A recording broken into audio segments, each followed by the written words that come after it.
Patience and determination. जब राजा भोज 9वीं पुतली के पास पहुंचे तो पुतली ने उन्हें झुककर प्रणाम किया। उसका नाम मेनका था। मेनका ने मुस्कुराते हुए कहा, हे राजा भोज, यदि आप में राजा विक्रमादित्य जैसा धैर्य और दृढ़ संकल्प है, तभी आप इस सिंहासन पर बैठने योग्य हैं।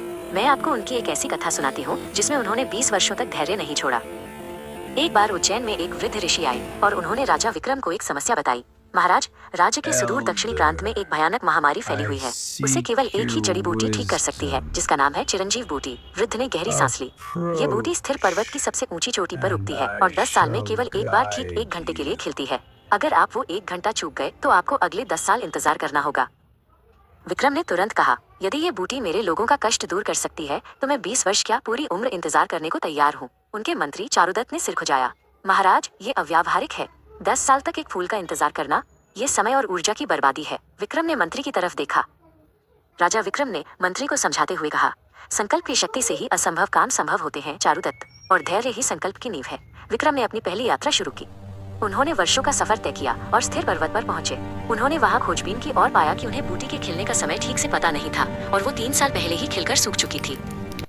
विक्रम वापस उज्जैन लौटे। चारुदत्त और दरबारियों ने उनसे कहा कि ये मूर्खता है, उन्हें ये खोज छोड़ देनी चाहिए। महाराज, आप 10 साल तक एक पौधे के लिए बैठे नहीं रह सकते।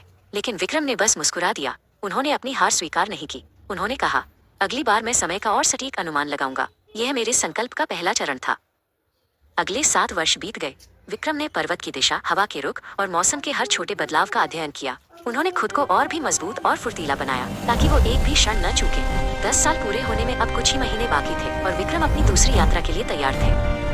विक्रम ने दूसरी बार पर्वत चढ़ना शुरू किया। इस बार उनका अनुमान एकदम सही था। बूटी खिलने वाली थी, लेकिन पर्वत की चढ़ाई के दौरान एक विशाल भूस्खलन ने उनका रास्ता रोक दिया। उन्होंने देखा कि ये मलबा हटाने में कम से कम 4 दिन लगेंगे। समय कम था।